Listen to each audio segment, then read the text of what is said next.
Mama mo yung nagpaaral sa akin. Siyempre, expected yun. Nandito ako, di ba?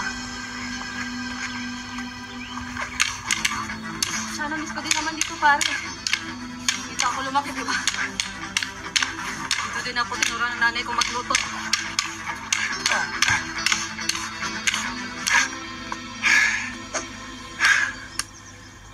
Ako din naman eh.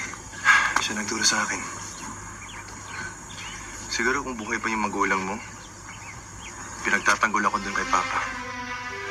Siguro kung buhay pa yung mga magulang ko, wala din ako dito. Baka kasama mo ako sa New York. Hmm? O tara, sama ka.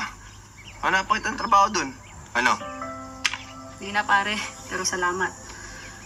Di ba may dalawa pa akong kapatid sa probinsya? Hindi ko sila pwede maiwanan, pre. I miss kita, pre.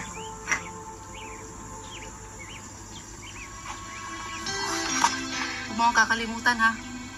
Tatawag-tawagan mo naman ako, di ba? Subukan ko pag may time. Aba! Joke lang, siyempre, best friend. Ay, nako.